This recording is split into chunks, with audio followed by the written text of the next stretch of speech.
Okay, this is lesson 10-1, video number 2, and we're looking at the bottom of page 654, and we started talking about these shapes that we see at the bottom. The first thing that we talked about, however, was a cube, which we realize is a prism based on the definition from above, and it's a prism because it has two parallel bases that are congruent and then sides that are parallelograms. All right, so now let's look at the top row of shapes. As you will see, according to our definition, each of these are prisms. Again, it's because they each have parallel congruent bases and sides or faces that are parallelograms. So if we look at the last one, it's a hexagonal prism because its top and bottom or its bases are hexagons. So we name it by its bases. The next one, the next to the last one, is a pentagonal prism. Its bases, or its top and bottom, are pentagons, as you'll see. 1, 2, 3, 4, 5 sides.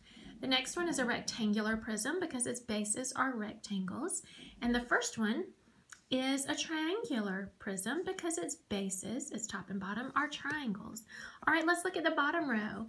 You will notice that the bottom row is different than the top row in that the bottom row shapes have no parallel and congruent bases. Instead, these are pyramids. They have a polygonal base and then triangular faces that meet at a common vertex.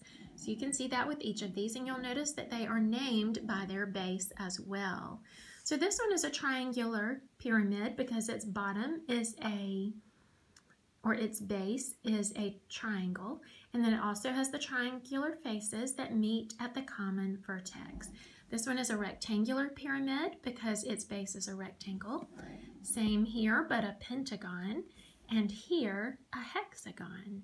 All right, let's start applying this information. Let's move to the top of page 655 and look at example 1. Give me just a second to get set up on this page, and my page is not going to sit flat very well, so I'm going to apologize in advance that my phone may fall off, which you know sometimes happens.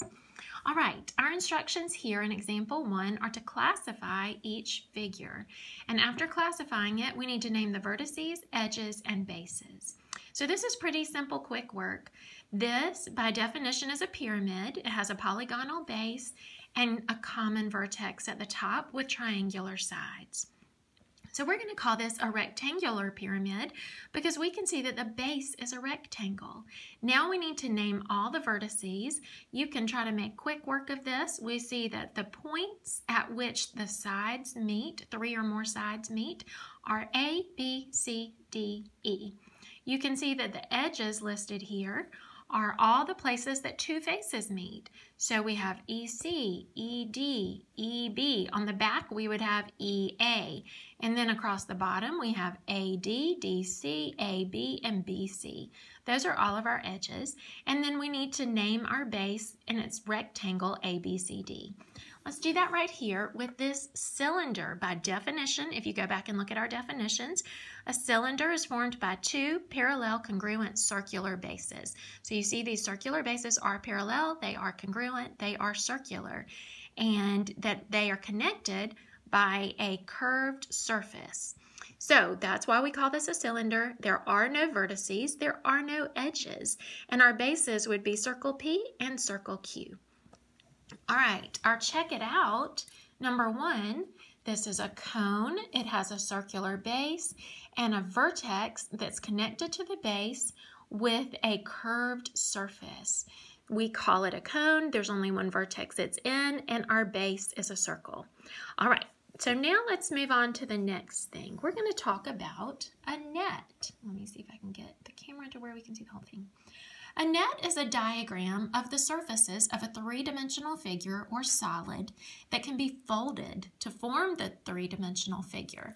So if you look at the net right here, you can see that we could fold it up and connect the top to make a prism. The reason I say it's going to be a prism is because we're going to have these two congruent parallel bases when they're folded in, connected by faces that are parallelograms.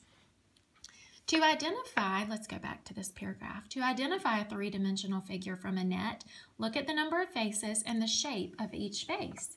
So looking at this one, we already called it a prism, and it is a triangular prism because we name our prism by its bases, and we can tell its bases are triangles. Let's look at letter B. This net is only going to have one base and 4 triangular sides. Those sides are going to join at a common vertex, so this is going to be a pyramid.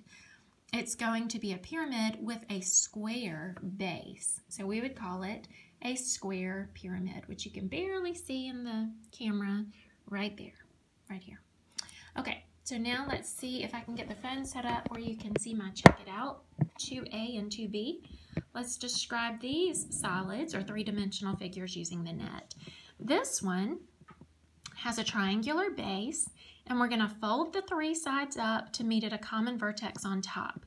So since this has a polygonal base, not a circular base, and since the sides are going to meet at a vertex, this is going to be a pyramid, and we're going to call it a triangular pyramid because it has a triangular base.